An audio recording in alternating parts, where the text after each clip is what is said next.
Hello, and welcome to the Diocese of Sacramento Department of Evangelization and Catechesis podcast. My name is Kevin Stasko. I'm the Director of Evangelization and Catechesis, and I want to welcome you to this weekly update of all things DEC, the Department of Evangelization and Catechesis.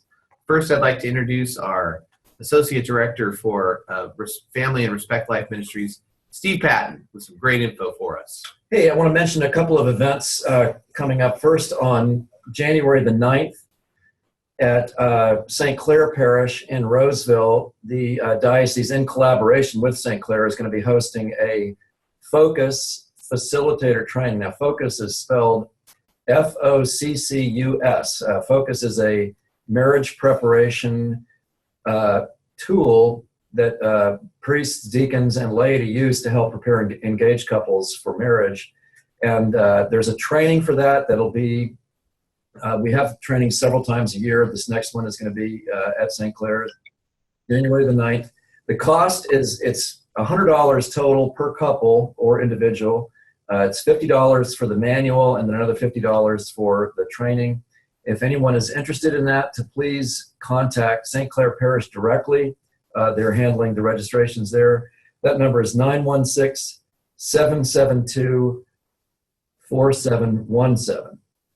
Hi, so we have Anna has now joined us. Hello. Welcome, Anna. So anyway, that's the Focus training at St. Clair Parish, January the 9th. And then the weekend of January 22nd, 23rd, and 24th, there's several different events taking place, both in our diocese and in San Francisco, surrounding the 43rd anniversary of the Roe versus Wade decision that legalized abortion in the United States. And in our diocese, Bishop Soto has asked that all priests and deacons preach about just the tragedy of abortion the preceding Sunday. So January the 17th, all priests and deacons are asked to preach about that. And then he's also designated January 22nd. Now that is the actual anniversary of Roe versus Wade as a day of fasting and reparation for the great sin and tragedy of abortion. That day, on Friday morning of the 22nd, the diocese will, I believe for the 6th year, host an event called Choose Life, which is a educational and motivational program for our Catholic school students. That it's held at the cathedral in the Mercy Hall in the basement of the cathedral from 10 a.m. until noon, and we'll have the MC for that program will be Emily Wilkinson, who's the West Coast Regional Coordinator for Students for Life of America. Just a very dynamic young woman. She'll be the MC for that, and we're welcoming students from all of our Catholic elementary schools and high schools to come to that. Last few years we've had over 200 students come, and we're hopeful for another great turnout this time around. So if you have any students that are in Catholic schools and are interested, please have them speak to their principals about attending, and hopefully it'll work out for them to come. And the diocese, for the first time this next year, on the following Saturday, which is January the 23rd, will be that's when the Walk for Life West Coast takes place in San Francisco, where some 50,000 plus people from all over California come to show solidarity with the unborn and to march and to pray in unity that there would be an end to abortion. But the diocese for the first time is hosting youth buses, and Cecilia is going to tell you about that. Yeah, sure. So we'll be sending buses to Walk for Life, specifically for youth ministries, as well. The chaperones can come too. They actually have to bring chaperones, so it can't just, not buses full of youth. But on the bus, which will be leaving from the Pastoral Center at 8:30 in the morning, Bishop Cotto will come to bless everyone going on the buses before we leave and lead us in prayer. And we'll have 3 different people on the buses that will be giving short talks and formation. The people will also be switching buses so that all of the youth going will be able to hear the different messages. We'll go join the rest of the people who will be doing the Walk for Life, and afterward we'll head to Pier 39 for dinner and shopping and just fellowship with everybody that goes. The cost is $25 per person, and that includes just the ride, the formation portion of that, and it's open to youth from all over the diocese. We will be leaving here from the Pastoral Center. You do need to bring a chaperone. One chaperone can have assigned up to 8 youth. So up to 80, you can have one chaperone. So if you're interested in joining us on the bus, you can visit www.icatholicyouth.com for more information as well as for the registration form. So that is Choose Life for Choose Life on a Bus for Walk for Life, which is, as Steve said, Saturday, January 23rd. Other upcoming youth and young adult events, we have the Posada Juvenil that I mentioned last week. That is the annual Posada. The bishop will be there celebrating Mass, and we'll have different groups from throughout the diocese helping with that event to lead the rosary, to lead the Posada songs, also to do the reenactment of the birth of Jesus. So that will be taking place on Friday, December 18th, starting at 6 p.m. at St. Lawrence Parish in North Highlands. So make sure to check that out. We also have Night Fever, which is an event that takes place twice a year at the Cathedral of the Blessed Sacrament in downtown Sacramento. That will be taking place on Saturday, December 19th from 8 p.m. till 12 midnight. So Night Fever is an event centered around evangelization as well as reconciliation. So the church is open from those hours. The Blessed Sacrament is exposed. There's priests available to hear confessions as well. Or just if people come into the church and would like to talk to a priest, maybe not specifically confess, the priests are available for that. And street teams go out of different, just young adults who attend to invite people from the street into the church to spend time with the Lord. So if you're interested in participating in that event, you just need to show up. If you're interested in volunteering as well to participate, contact nightfeversac@gmail.com and they'll give you more information. The last thing I wanted to announce was UCCC, which is the University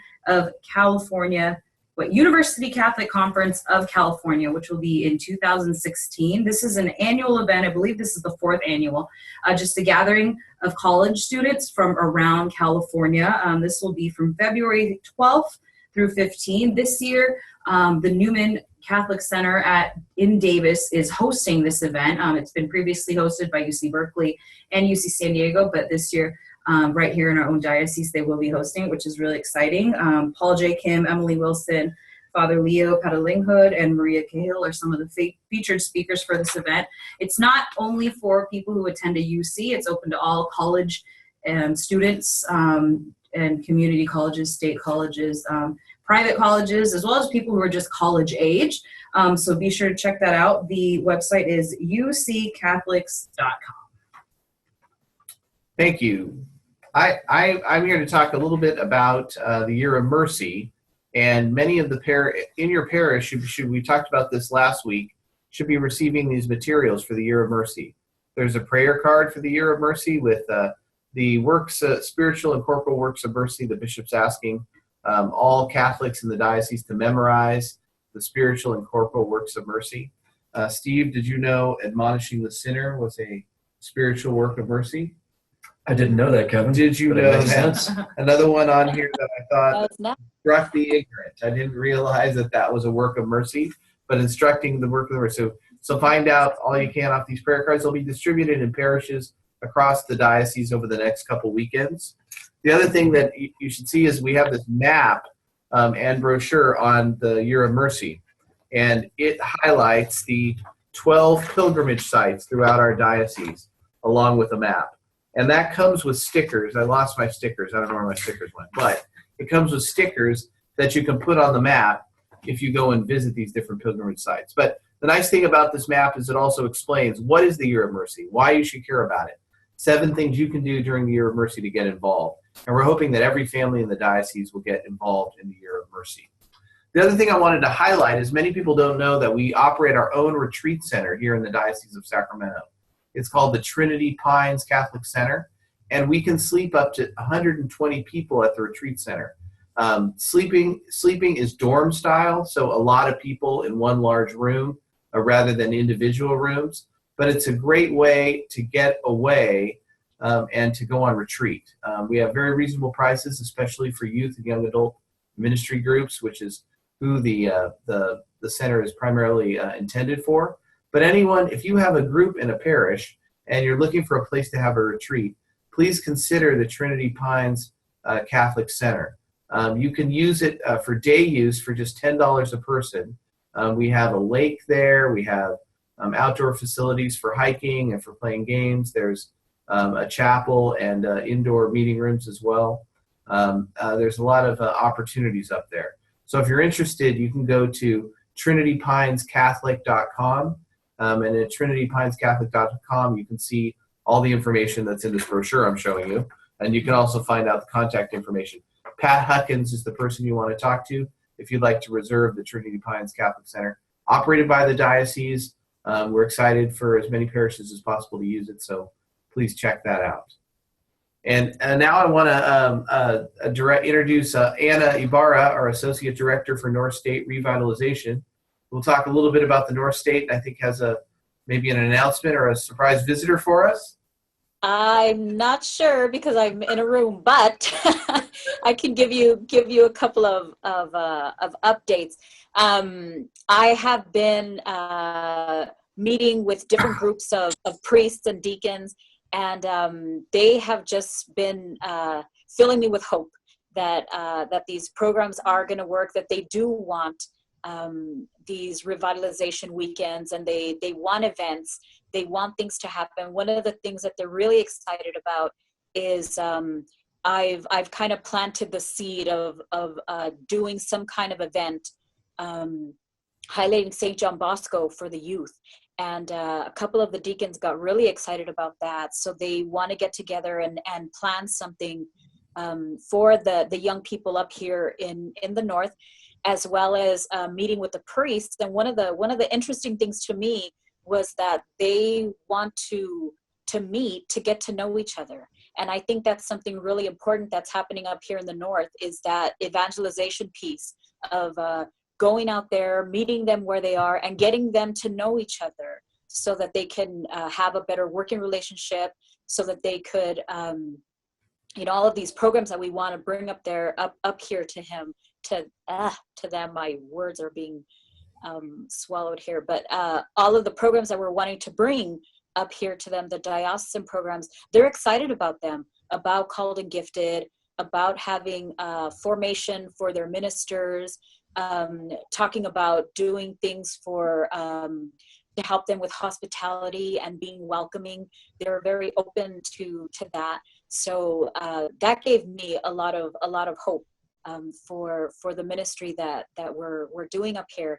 And just to piggyback, Kevin, on what you were saying about the Year of Mercy, one of the things that I'm going to be doing with the directors of religious education and faith formation up here is we're going to be doing that pilgrimage together.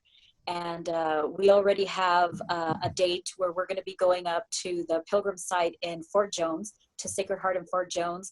And they're really excited about it, and I'm excited about it, that they want to do this together, and something that using that example of being leaders in letting the people kind of see us doing that and saying, hey, I want to do that too, and inviting people to join us for that.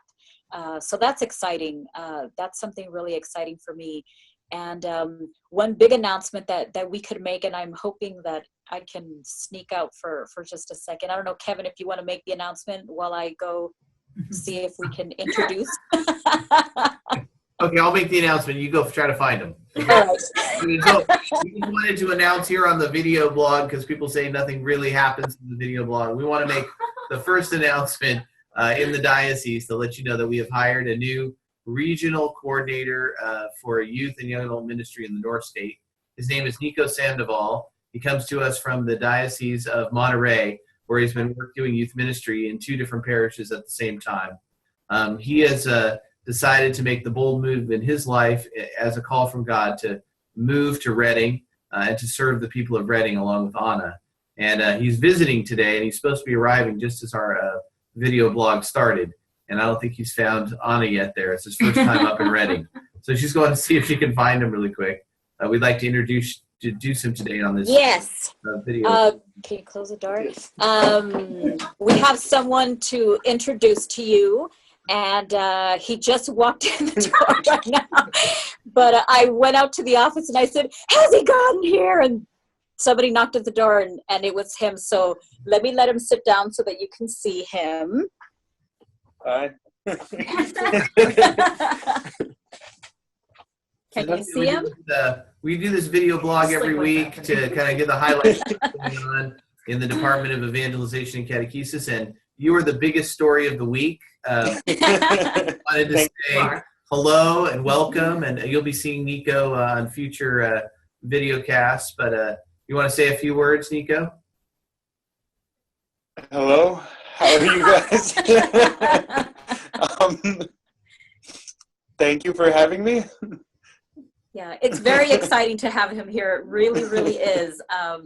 Here, let me get in the video. It's really exciting to have him here. When I started working up here, I was all alone, all by myself. But with the hopes that there was going to be somebody working with the young people. And one of the things, every time I've gone to a parish visit or meetings with the priests, their biggest concern has been the youth. So this is really a big celebration that's going to happen up here in the North State now that there's someone going to be working with the youth. So welcome, Nico, to the true north of California, which is Redding and above, which that's what everybody will tell you up here. So welcome. I'm really happy that you're here. I'm glad that we made this decision, and that we're going to have someone that's going to be working with the young people and with the youth ministers that are already here to have events and activities. So thank you, Kevin. Thank you, Diocese, for bringing Nico here. Yeah, I just want to reiterate that this North project is the reason it's so exciting. It's the first time we've had a resident staff in the North from the diocese. So we have 2 full-time paid people in the North coordinating activities and trying to really revitalize and evangelize in the North State. So thank you, Anna and Nico, for being part of the team, and thank you for being willing to relocate to Redding to be there. And we hope things go well, and we'll be praying for you. Thanks again, and thanks, Nico. Thanks for jumping on video in your first minute. No problem at all. Okay, great. Well, there you go. Don't say nothing exciting never happens on the video. But anyway, on behalf of Bishop Soto and the Diocese of Sacramento, have a great week. Happy Advent. Thank you. Bye.